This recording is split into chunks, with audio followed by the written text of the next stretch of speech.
A'udzu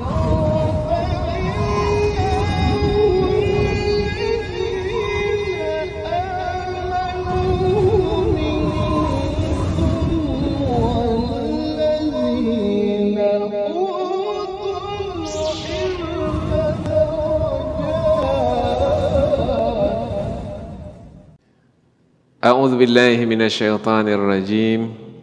Bismillahirrahmanirrahim. Assalamualaikum warahmatullahi wabarakatuh.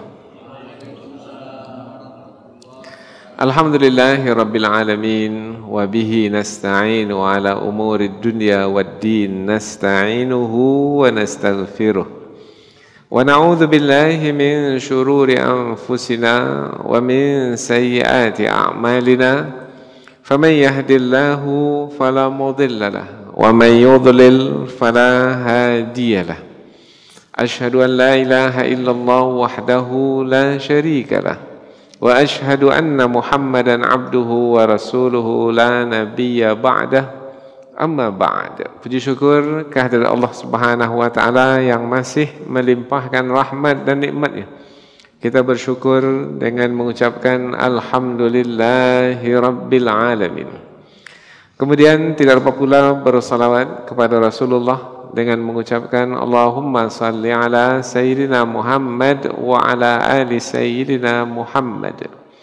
Dan bersalam kepada Rasulullah dengan ucapan Assalamu alayka ya Rasulullah.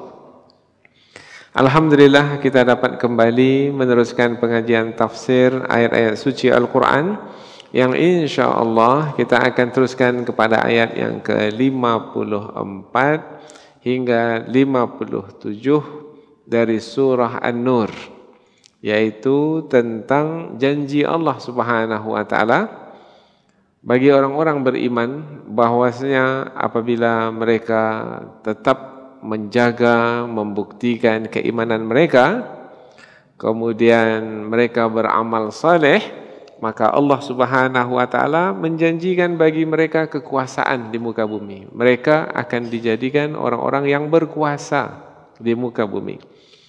Karena kekuasaan adalah pemberian Allah Subhanahu wa taala untuk orang-orang yang beriman sebagai yang memiliki kelayakan untuk berkuasa di muka bumi, sehingga melahirkan keamanan di tengah manusia. Karena keamanan adalah yang dicari oleh manusia, mulai dari institusi yang paling kecil, keluarga, kemudian masyarakat, kemudian bangsa, negara, kemudian umat, sehingga meliputi seluruh manusia di muka bumi. Dan keamanan itu barulah akan tercipta, akan terwujud apabila penguasa manusia itu adalah yang beriman kepada Allah Subhanahu wa taala. Karena yang beriman akan mengikuti kehendak Allah penguasa alam semesta ini. Tapi apabila tidak beriman, maka penguasa itu akan mengikuti kehendak hawa nafsu.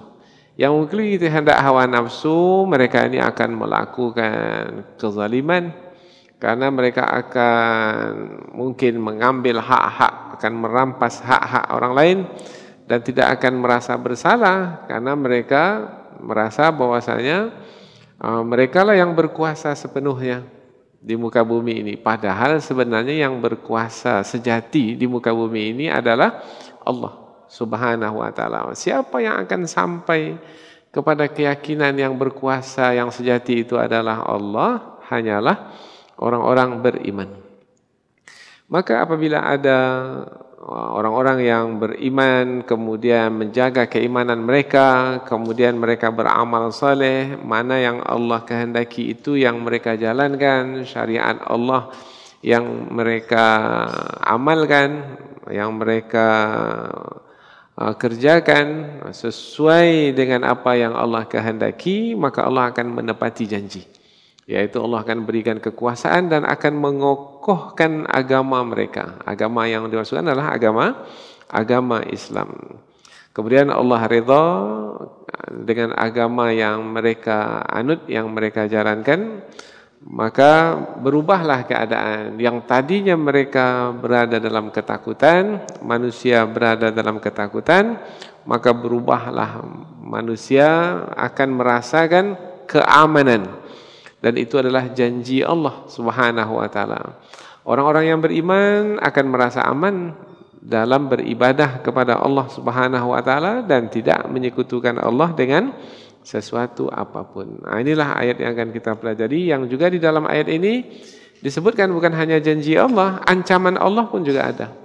Yaitu siapa yang tidak mau beriman, kemudian tidak mau beramal saleh, kemudian mengikuti kehendak hawa nafsu, maka Allah tidak berikan kepada mereka kekuasaan, bahkan mereka menjadi lemah, kemudian mereka dikuasai oleh orang-orang yang tidak beriman. Maka mereka ini adalah orang-orang yang akan merasakan kesengsaraan nantinya. Mereka orang yang tidak beriman ini disebut sebagai orang-orang fasik, yaitu orang-orang yang tidak membuktikan keimanan mereka. Nah, siapa mereka yang membuktikan keimanan? Nanti dalam ayat yang ke-56 disebutkan mereka itu adalah yang senantiasa mendirikan sholat, menjalin hubungan dengan Allah, kemudian menjalin hubungan dengan manusia, mengeluarkan zakat, kemudian mereka taat kepada Rasul. Nah, maka dengan menjalin hubungan dengan Allah, menjalin hubungan dengan manusia, kemudian patuh kepada pemimpin apabila pada masa dahulu Rasul, apabila masih hidup, maka mereka inilah orang-orang yang dicucuri rahmat oleh Allah Subhanahu wa taala. Kemudian mereka inilah yang sebenarnya orang-orang yang berkuasa, dan kekuasaan mereka itu kekuasaan yang tidak akan dapat dikalahkan oleh musuh. Dan musuh itu tidak akan mungkin dapat mengalahkan orang-orang beriman, karena orang-orang beriman itu bersama dengan Allah. Tidak akan mungkin manusia mampu untuk melemahkan atau mengalahkan Allah, atau bisa terlepas, terhindar dari siksaan Allah. Tidak. Di dunia orang-orang kafir tidak akan mungkin dapat mengalahkan atau melemahkan orang-orang beriman, karena mereka bersama dengan Allah. Dan di akhirat pula orang-orang kafir itu akan ditempatkan di dalam neraka, dan itu adalah seburuk-buruk tempat kembali. Berarti kalau tadi adalah janji bagi orang-orang beriman, kepada yang tidak beriman Allah menyampaikan ancamannya. Jadi ayat yang akan kita pelajari ini adalah ada ayat janji, itu namanya berita gembira. Ada ayat ancaman, itu namanya peringatan. Nah, berita gembira untuk siapa? Untuk orang-orang beriman.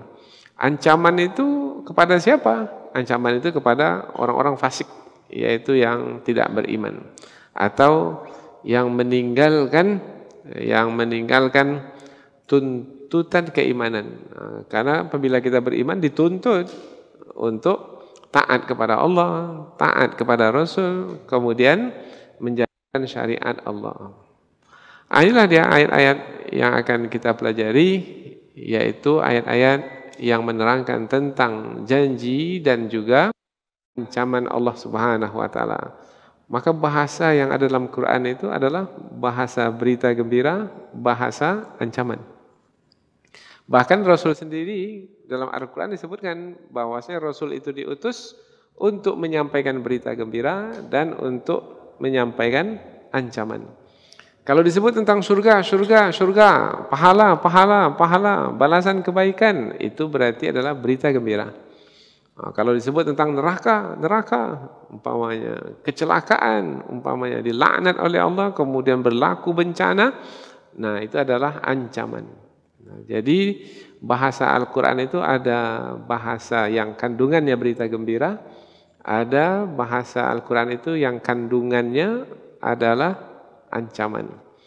Bagi orang yang taat kepada Allah, maka mereka mendapatkan berita gembira.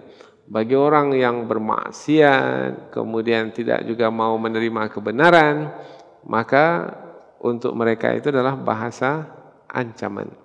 Jadi Al-Quran itu sesuai untuk siapa saja. Untuk yang taat sesuai, dari berita gembiranya mereka mendapatkan semangat, kemudian sungguh-sungguh untuk tetap melakukan ketaatan. Kemudian bagi orang yang bermaksiat, yang masih juga menyimpang, melakukan pelanggaran, maka ayat yang sesuai untuk mereka adalah ayat ancaman. Maka para pendakwah apabila ingin berhasil dalam berdakwah, maka ganti-ganti. Jangan monoton saja bahasa itu bahasa berita gembira saja, tidak. At-targhib.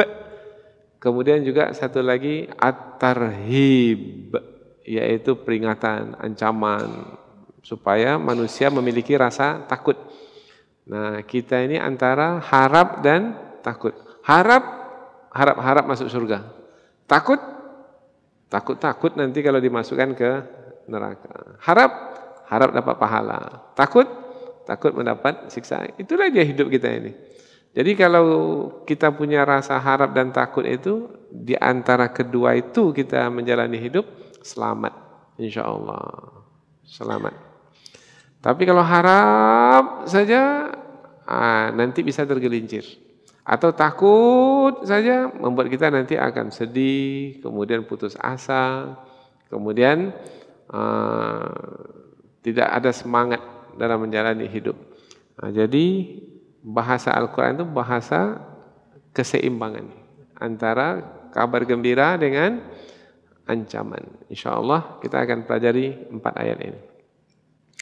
Sebagaimana biasa, sebelum kita membahaskan tentang ayat-ayat yang akan kita kaji, insya Allah kita akan membacanya dan menerjemahkannya terlebih dahulu supaya kita lebih dekat dengan kandungan ayat. Allah Subhanahu wa taala berfirman, A'udzu billahi minasyaitonir rajim. Bismillahirrahmanirrahim. Qul athi'u Allah wa athi'ur Rasul. Fa in tawallaw fa innama 'alaihi ma hummila wa 'alaikum ma hummiltum. Wa in tuti'uhu tahtadu. Wa ma 'alal rasuli illa al-balaghul mubin. Wa'adallahu alladhina amanu minkum wa 'amilus salihat la yastakhlifannahum fil ardi kama istakhlafa alladhina min qablihim wa la yumakkinanna lahum dinahum alladhi irtada lahum wa la yubaddilannahum min ba'di khawfihim amna ya'budunani la yushrikuna bi syai'a wa man kafara ba'da dhalika fa ulaika humul fasiqun wa aqimus salata wa atuz zakata wa ati'ur rasula la'allakum turhamun la tahsabanna alladhina kafaru mu'jizina fil ardh wa ma'wahumun nar wa la bi'sal masir.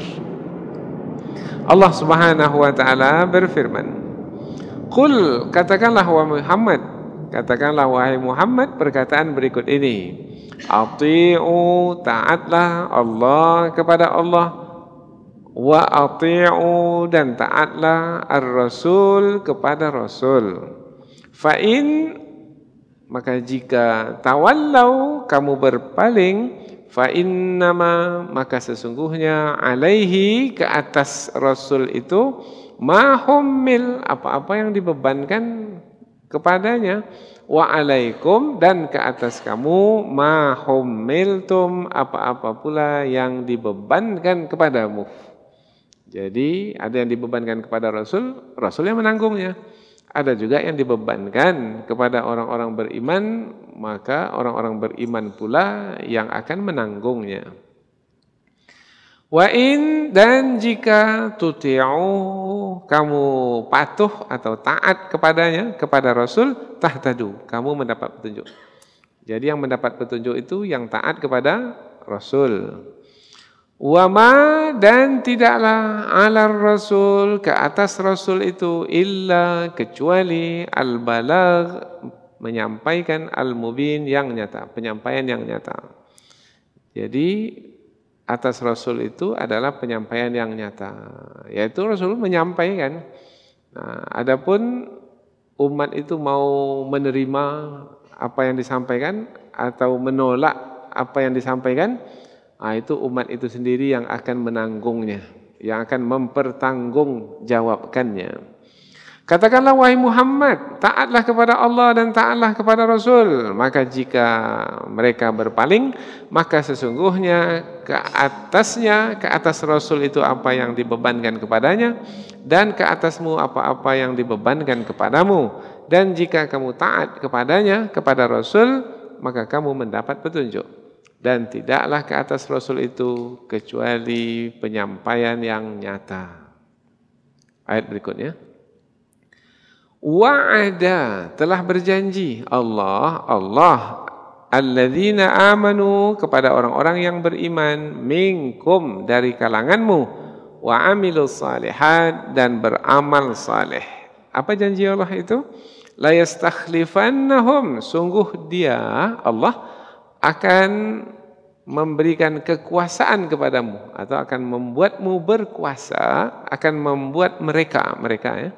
Mereka yang dimasukkan, yang disebutkan dalam ayat sebelum ini, yaitu yang taat kepada Allah dan Rasul, yang beriman dan beramal soleh. Niscaya Allah akan menjadikan mereka orang-orang yang berkuasa fil ardi, di muka bumi. Kama stakhlafa, seperti mana Allah telah menjadikan berkuasa alladzina min qablihim, orang-orang sebelum mereka. Wala yumakkinanna, dan Allah akan meneguhkan lahum, bagi mereka, dinahum, agama mereka Islam, alladzi irtadha lahum, yang Allah redha bagi mereka, agama Islam tersebut. Wala yubaddilannahum, dan sungguh Allah akan menggantikan bagi mereka, min ba'di khaufihim, setelah ketakutan mereka, amna, rasa aman. Jadi Allah ganti rasa takut itu dengan rasa aman. Setelah mereka diliputi oleh rasa takut, Allah berikan rasa aman sehingga mereka berada dalam suasana yang aman. Yang mana keadaan mereka, ya'budunani, mereka beribadah kepadaku, la yusyrikuna bi syai'a, mereka tidak menyekutukanku dengan sesuatu apapun. Wa man kafara, dan barang siapa yang kafir, ba'da dzalika, selepas itu, faulaika, maka mereka itu humul fasikun, orang-orang yang fasik. Allah telah menetapkan janji bagi orang-orang beriman di antara kamu dan beramal saleh, sungguh Allah akan memberikan kekuasaan kepada mereka di muka bumi, seperti mana Allah telah memberikan kekuasaan kepada orang-orang sebelum mereka. Dan Allah akan meneguhkan bagi mereka agama mereka yang Allah ridai bagi mereka. Dan Allah akan menggantikan bagi mereka selepas mereka memiliki rasa takut, dengan Allah ganti dengan rasa aman. Mereka menyembahku dan tidak menyekutukanku dengan sesuatu apapun, dan barang siapa yang kafir selepas itu, maka mereka itulah orang-orang yang fasik. Ayat berikutnya.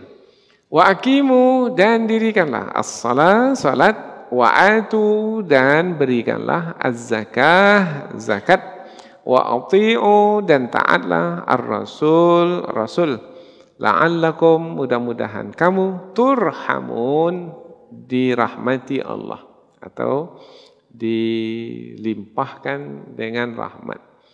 Dan dirikanlah salat, dan keluarkanlah zakat, dan taatlah kepada Rasul, mudah-mudahan kamu mendapat rahmat, atau dirahmati Allah. Ayat berikutnya. La tahsabanna, jangan kamu mengira, alladzina kafaru, orang-orang kafir itu, mu'jizin, akan dapat melemahkan. Melemahkan siapa? Melemahkan Allah. Fil ardi, di muka bumi. Bukan mereka yang akan melemahkan Allah, Allah yang akan melemahkan mereka. Wa ma'wahum, dan tempat kembali mereka orang-orang kafir itu adalah an-nar. An-nar, api neraka. Wala bi'sal masir, dan sungguh neraka itu seburuk-buruk tempat kembali. Jangan kamu mengira orang-orang kafir itu mampu untuk melemahkan Allah di muka bumi, dan kediaman mereka itu adalah api neraka, dan itulah seburuk-buruk tempat kembali. Jadi 4 ayat yang akan kita pelajari ini adalah menerangkan tentang janji Allah Subhanahu wa taala bagi siapa? Bagi orang-orang beriman yang beramal saleh, bahwasanya Allah telah berjanji apabila mereka beriman, beramal saleh, mereka mendirikan salat, mereka mengeluarkan zakat, mereka taat kepada Rasul sebagai pemimpin. Kalau pada hari ini Rasul sudah tak ada lagi, maka mereka taat kepada orang-orang yang mengikuti jejak langkah para Rasul. Maka Allah berjanji bahwasanya Allah akan memberikan kekuasaan kepada mereka di muka bumi. Maka mereka menjadi penguasa di muka bumi. Seperti mana dahulu Rasulullah kemudian digantikan oleh Khalifah Abu Bakar, Umar, Utsman, Ali. Kemudian ada kekhalifahan Umayyah, ada kekhalifahan Abbasiyah, kemudian ada lagi kekhalifahan Utsmaniyah, sehingga kaum muslimin menguasai dunia ini dari barat hingga ke timur sampai ke tempat kita ini. Bahkan dikatakan kerajaan Siak di sini, kerajaan Yogyakarta di Jawa sana itu berada di bawah kekuasaan kekhalifahan Utsmaniyah pada masa dahulu. Jadi begitu luasnya kekuasaan Utsmaniyah. Itu adalah sebagai janji yang Allah wujudkan menjadi kenyataan. Bagi siapa? Bagi orang-orang yang beriman dan beramal soleh. Akankah berulang kembali pada masa sekarang ini? InsyaAllah. Dalam waktu dekat ini. Karena kita lihat ini semakin hari Islam itu semakin diterima oleh manusia. Dengan pesta apa kemarin itu? Pesta bola ya? Yang diadakan di salah satu negeri di negeri Arab sana, membuka banyak mata bahwasanya masyarakat Islam adalah masyarakat yang memiliki nilai-nilai mulia, khususnya di dalam menyambut tetamu. Terbuka mata mereka bahwasanya nilai-nilai Islam adalah nilai-nilai universal, nilai-nilai untuk semua umat manusia tanpa terkecuali. Yang selama ini diburuk-burukkan wajah umat Islam itu oleh kaum yang melancarkan propaganda yang benci kepada umat Islam. Tetapi emas itu tetap emas. Meskipun di sana ada yang mengotori emas tersebut, tapi sampai masanya emas yang mengkilat dan berharga itu akan diketahui sebagai barang tambang yang berharga. Begitu juga lah umat Islam. Ya, sejak Perang Dunia Pertama dan Perang Dunia Kedua, umat Islam menderita kekalahan disebabkan karena umat Islam itu sendiri tidak membuktikan keimanan, tidak beramal saleh, tidak menjalin hubungan dengan Allah, tidak menjalin hubungan dengan manusia melalui zakat. Nah, maka umat Islam hilang kelayakan untuk diberi kekuasaan. Janji Allah dengan mempelajari ayat ini, insya Allah Allah akan menepati janjinya asalkan kita juga memenuhi syarat untuk Allah memenuhi janji. Wa'adallah, janji Allah. La yukhlifullahul mi'ad. Allah tidak akan mengingkari janji. Nah, ini ayat ini bisa melahirkan keyakinan kepada kita bahwasanya apabila kita betul-betul membuktikan keimanan, kemudian betul-betul membuktikan keimanan dengan amal saleh, jalin hubungan dengan Allah, jalin hubungan dengan manusia, insya Allah kekuasaan itu sudah dekat dan ada di hadapan. Tinggal meraihnya saja lagi, dan itu adalah sebagai janji Allah yang pasti ditunaikan. Inilah sebagai ringkasan atau muqaddimah dari 4 ayat yang akan kita pelajari. Yang mana ayat ini apabila kita lihat kaitannya dengan ayat sebelumnya masih berhubung kait, yaitu masih berkaitan kan. Apabila ayat sebelum ini menerangkan tentang orang-orang munafik, Allah tidak beri kelayakan kepada mereka untuk berkuasa. Siapa orang yang diberi kelayakan untuk berkuasa? Adalah orang-orang yang beriman, yang membuktikan keimanan mereka dengan amal saleh. Mereka adalah orang-orang beriman yang sejati. Kalau munafik itu mengaku saja beriman, tetapi di hati tidak. Mereka ini orang beriman yang palsu, karena hanya mengaku-ngaku saja beriman. Kita berdoa mudah-mudahan kita dimasukkan ke dalam kumpulan orang-orang yang beriman dengan keimanan yang sejati, yang membuktikannya dengan amal soleh, sehingga layaklah nanti kepemimpinan diberikan oleh Allah kepada kita untuk berkuasa di muka bumi. Kapan masanya itu? Dekat atau lambatnya janji Allah itu bergantung kepada kesungguhan kita untuk terwujudnya janji tersebut. Baik, selanjutnya kita pindah ke tafsir ayat, yaitu penjelasan yang lebih panjang dari ayat dengan harapan kita semakin memahami kandungan ayat, maka mudah-mudahan semakin bertambah pula keimanan dan keyakinan kita di dalam memahami hakikat kehidupan yang sedang kita jalani ini di dunia ini. Karena Allah nanti juga menyebutkan tentang kehidupan di akhirat nanti, yaitu bagi sesiapa yang tidak beriman, tidak beramal saleh, maka di akhirat nanti akan dimasukkan ke dalam neraka, dan neraka itulah seburuk-buruk tempat kembali. Ayat yang ke-54 dari surah An-Nur adalah ayat yang isinya adalah perintah Allah kepada Rasulullah. Ini dapat kita ketahui melalui pangkal atau awal dari ayat 54. Kul, katakanlah. Nah, ini kata kerja bentuk perintah. Perintah dari siapa? Dari Allah. Kepada siapa? Kepada Nabi Muhammad. Wahai Muhammad, katakanlah. Katakanlah kepada siapa? Kepada orang-orang beriman. Nah, jadi ayat-ayat yang kita pelajari ini adalah ayat-ayat yang menerangkan tentang orang-orang beriman. Katakanlah wahai Muhammad perkataan berikut ini kepada orang-orang beriman, yaitu atiullah, taatlah kepada Allah. Taat, kalau disebut taat bermakna patuh. Taat, patuh berarti kaitannya adalah dengan perintah dan larangan. Jadi kalau disebut kata taat atau patuh atau tunduk, itu kaitannya adalah dengan perintah dan larangan. Taat atau patuh, kalau di sana ada perintah buat, itu namanya taat, patuh.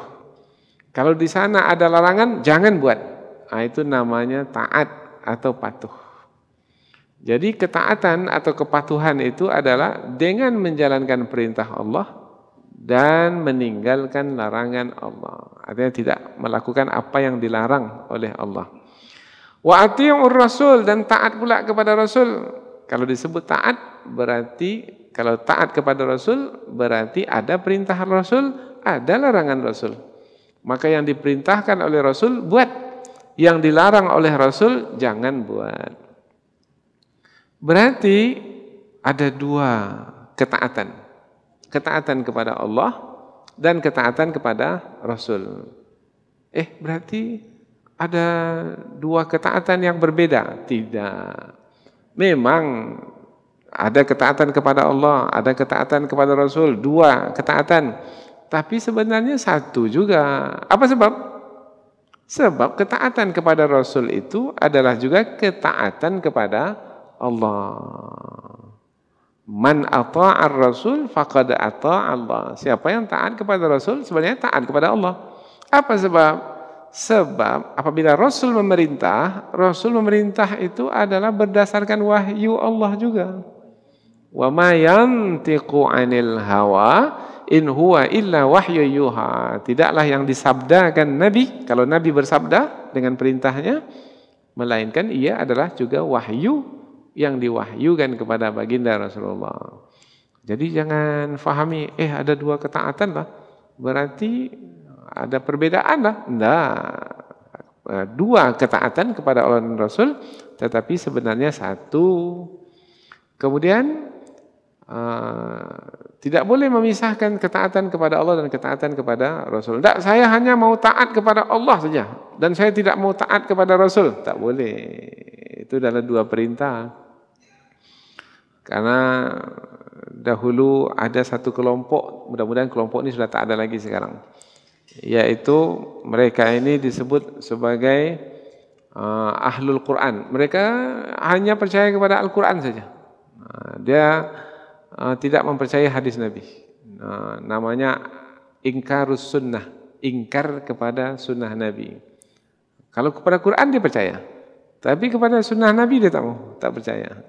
Nah, akhirnya ajaran yang ada di dalam hadis Nabi, perintah-perintah, larangan-larangan, mereka tinggalkan.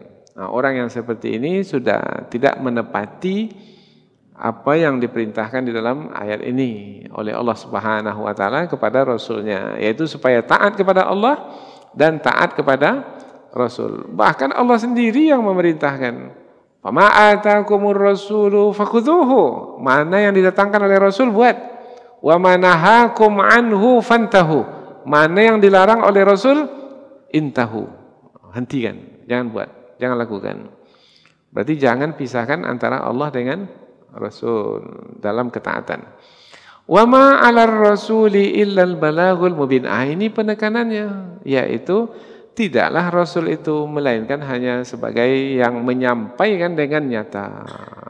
Jadi Rasul itu posisinya, kedudukannya adalah sebagai yang menyampaikan apa yang diterima dari Allah Subhanahu wa taala. Karena Rasul disebut Rasul, utusan disebut utusan, karena ada yang mengutus. Nah, yang mengutusnya adalah Allah Subhanahu wa taala. Maka apa yang dilakukan oleh Rasul itu adalah seperti mana yang dikehendaki oleh yang mengutus, yaitu Allah Subhanahu wa taala. Setelah Allah menerangkan tentang taat kepada Allah, taat kepada Rasul, maka berikutnya lagi adalah taat kepada Rasul itu, taat kepada Rasul adalah pertanda atau bukti seseorang itu mendapat petunjuk.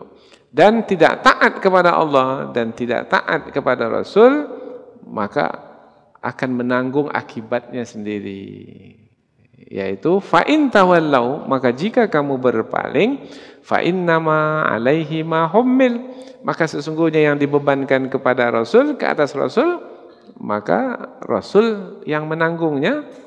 Wa alaikum ma hummiltum, dan apa-apa yang dibebankan kepadamu, kamu sendiri yang akan menanggungnya.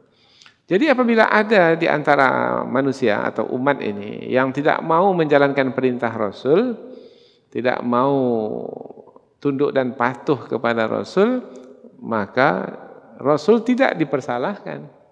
Karena tugas Rasul menyampaikan dan Rasul telah menyampaikan.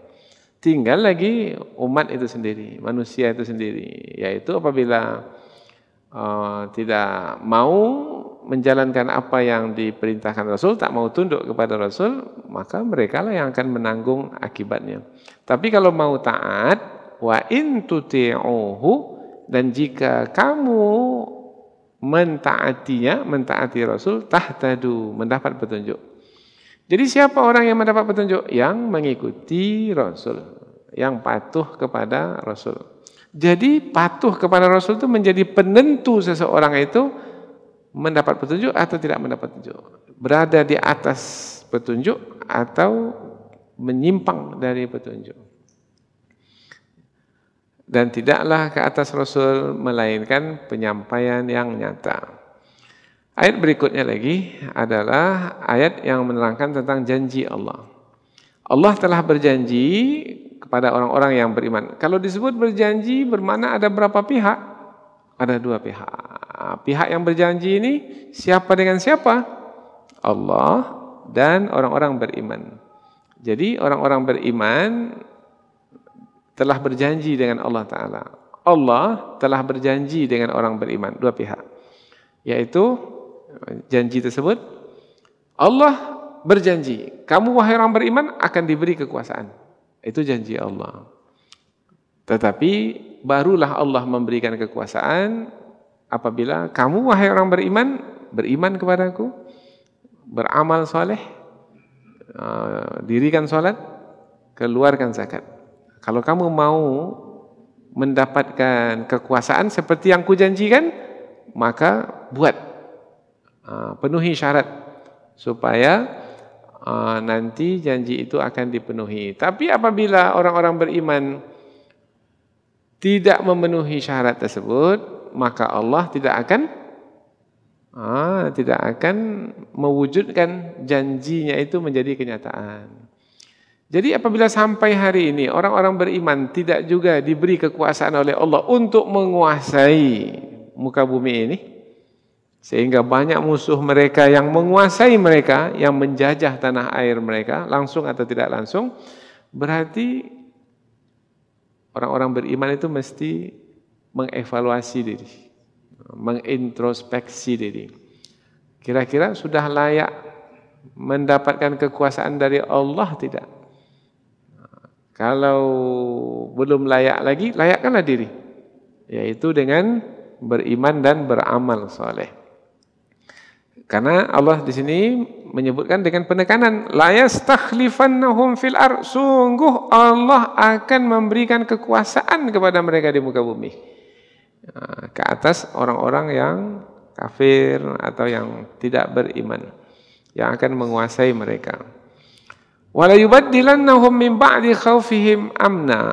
Oh, sebelum itu, baris yang sebelumnya, kama stakhlafal ladzina min qablihim, sebagaimana Allah telah memberikan kekuasaan kepada orang-orang sebelum mereka. Kalau sebelum masa Nabi Muhammad, kepada siapa dahulu Allah berikan kekuasaan sehingga menguasai negeri Palestin umpamanya?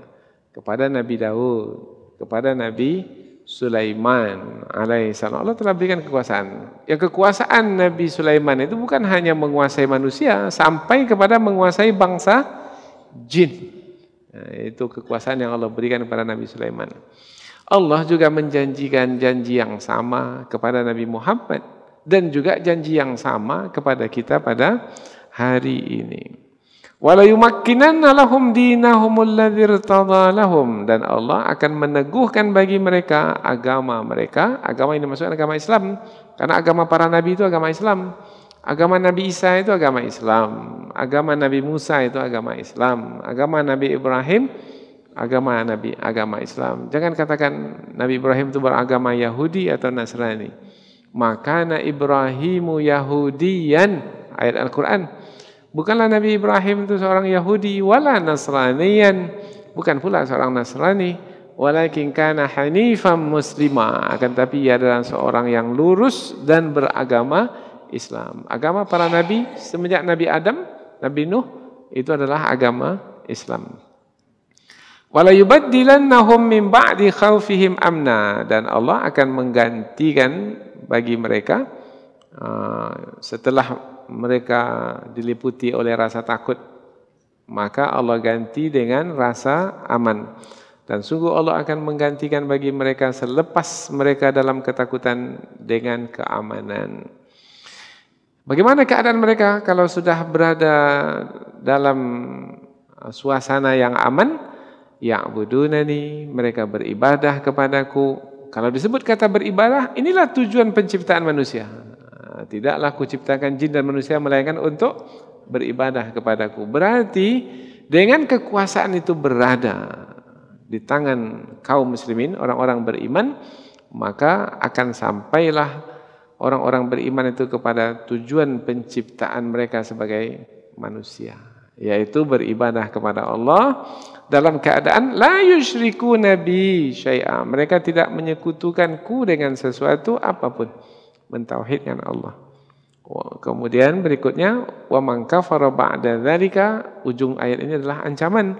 Barang siapa yang kafir selepas itu, sudah jelas penyampaian ini. Kemudian kafir juga selepas itu lagi. faulaika humul fasiqun, maka mereka itulah orang-orang yang fasik. Fasik apa mana fasik? Ini kalau kita ngaji tafsir ini mesti kata-kata seperti ini kita jelaskan. Dan sudah berkali-kali kita jumpa kata fasik ini. Fasik kharaja, keluar atau terkelupas, kata fasik. Umpamanya dari perkataan itu fasiqal qishru minal burtuqal. Kulit limau itu, kulit jeruk itu terkelupas dari isinya. Tadi kulitnya itu dengan isinya bagaimana? Menyatu, melekat. Orang beriman itu melekat. Melekat dengan agama Islam. Dia tak bisa dipisahkan dari agama Islam. Melekat, menyatu dengan agama Islam. Tapi kalau sudah fasik, orang fasik, orang yang terkelupas, seperti terkelupasnya kulit jeruk dari isinya, orang fasik, orang yang terkelupas dari agama Islam. Karena tidak lagi menjalankan ajaran Islam. Maka orang itu adalah orang yang terkelupas, yang menyatu dengan agama Islam. Kalau setiap hari, apa kewajiban sebagai seorang Muslim? Salat 5 waktu. Kemudian dia tidak melakukan salat 5 waktu, bermakna dia adalah orang yang fasik. Dari mana kita tahu orang itu fasik? Itu dia salat tidak salat 5 waktu.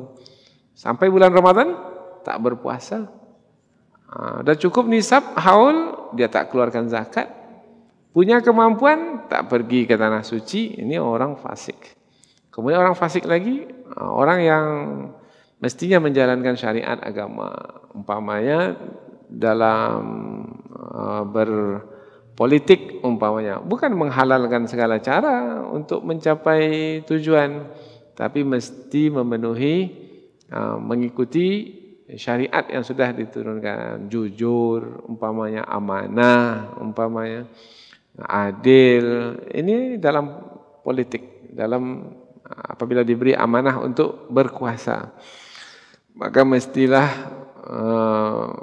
memutuskan hukum dengan benar, tidak berlaku zalim ke atas orang lain.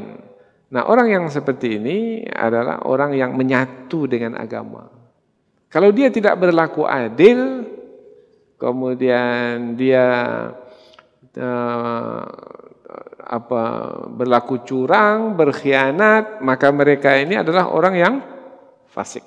Nah, jadi kalau disebut fasik bermakna terkeluar atau terkelupas dari agama ini, seperti terkelupasnya apa tadi?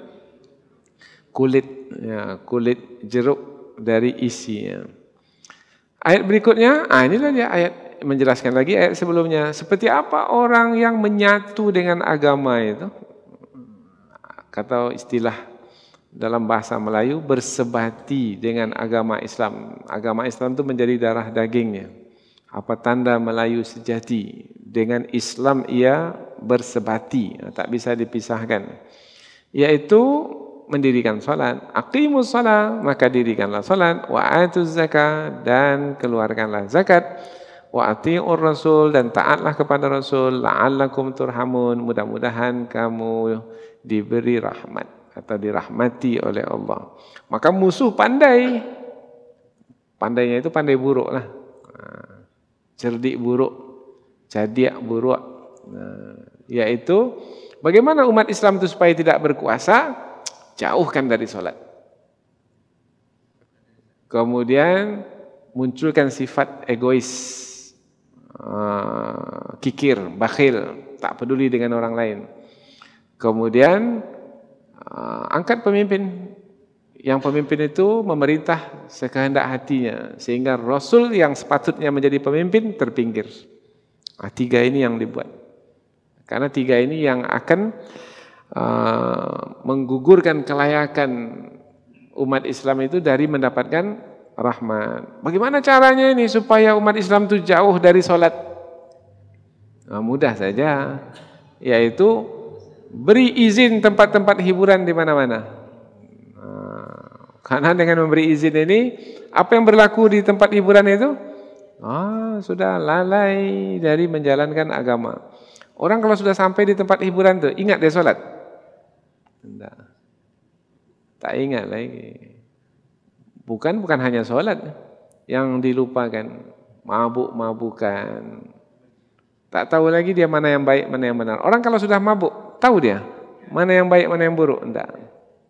Tak tahu dia. Maka perzinahan pun akan berlaku. Bahkan sampai juga kepada perkelahian di sana, bunuh-membunuh. Dan buruk lagi sekarang ini adalah pengedaran narkoba di tempat itu. Perjudian. Nah, apa yang ada dijual sehingga rumah hancur, berantakan. Nah, ini berlaku. Musuh pandai, ini yang diperbanyak. Nah, kita pula tak tahu itu adalah senjata musuh. Kita menyangka ini kan boleh-boleh saja. Berhibur apa salahnya? Nah, tetapi kita tidak tahu itu adalah racun yang disuntikkan ke tubuh umat ini tanpa umat ini menyadarinya, yang akan membunuh mereka, membunuh semangat mereka, membunuh kesungguhan mereka, dan membunuh atau membuat mereka tidak layak untuk mendapatkan janji Allah Subhanahu wa taala. Kemudian apabila orang-orang kafir itu nampak menguasai, maka apakah orang kafir itu mampu untuk lepas dari kekuasaan Allah? Tidak. Maka di sini di ayat yang ke-57 kepada Nabi Muhammad dan juga kepada kita disampaikan, jangan kamu mengira wahai Muhammad bahwasanya orang-orang kafir itu mampu melemahkan Allah di muka bumi. Melemahkan Allah ini maksudnya bisa lari dari kehendak Allah. Umpamanya, tak akan mungkin Allah itu bisa menyiksaku atau mencelakakanku.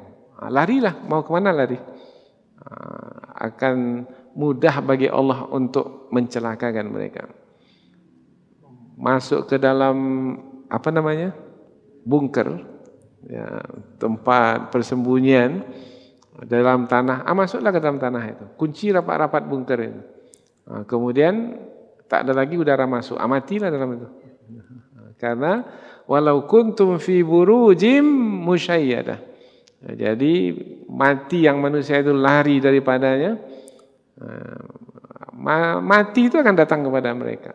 Karena Allah Subhanahu wa taala tidak ada sesiapa yang mampu untuk melemahkannya. Maka apakah kamu mengira wahai Muhammad orang-orang kafir itu mampu untuk melemahkan Allah yang akan menyiksa mereka di muka bumi?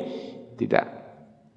Wa ma'wahumun nar, dan tempat kediaman mereka itu adalah neraka, dan wala bi'sal masir, dan neraka itu adalah seburuk-buruk tempat kembali. Kalau pada akhirnya atau kesudahannya orang-orang kafir itu tidak berdaya di hadapan Allah, berarti yang akan berkuasa di muka bumi itu siapa? Orang-orang beriman. Tinggal lagi sekarang ini, orang beriman itu melayakkan diri tidak untuk mendapatkan kekuasaan dari Allah Subhanahu wa taala. Kita bukan mau mengejar kekuasaan itu, tidak. Tetapi itu adalah buah dari usaha yang kita lakukan di dalam ketaatan kita kepada Allah dan Rasul. Jadi buah ketaatan kepada Allah dan Rasul itu adalah kekuasaan, yang dengan kekuasaan itu akan berlaku adil. Umat Islam apabila berkuasa maka akan berlaku adil. Apabila berlaku adil, masing-masing akan mendapatkan haknya. Termasuk orang kafir sekalipun akan mendapatkan haknya penuh apabila yang berkuasa itu adalah yang adil. Nah, umat Islam, orang beriman diperintahkan oleh Allah untuk berlaku adil. Maka lihatlah di sepanjang sejarah, pada masa Abbasiyah, Umayyah, pada masa Utsmaniyah, keadilan di mana-mana. Tapi kalau sekarang nih kita dapati ada keadilan itu diamalkan, diwujudkan, diusahakan. Yang kuat menindas yang lemah. Yang punya kuasa menindas orang biasa. Akhirnya keadilan sudah tak nampak lagi. Kemudian siapa yang akan menang di pengadilan? Siapa? Kalau ada dua yang berselisih, dua pihak yang berselisih, siapa yang akan menang? Siapa yang membayar akan menang. sogok menyogok berleluasa. Akhirnya tidak tertegakkan lagi keadilan. Hak-hak dirampas dengan sangat terang. Dengan mata telanjang kita pun bisa menyaksikannya. Tak perlu lagi pembuktian yang sungguh-sungguh detil gitu. Tidak, mudah sekali untuk memahaminya. Ini apa sebabnya? Sebabnya adalah hilangnya keimanan dari dada manusia. Yang menguasai hati itu adalah hawa nafsu. Maka apabila hawa nafsu yang diikuti tidak lagi mau mengikuti syariat dari Allah yang mencipta, yang mengatur alam semesta ini, akhirnya berlakulah pelanggaran di mana-mana. Pelaku pelanggaran di mana-mana, maka terjadilah kezaliman di mana-mana. Berlaku kezaliman, muncullah rasa takut manusia. Akhirnya tidak akan mungkin merasakan ketenangan, kebahagiaan, keamanan, apalagi kesejahteraan.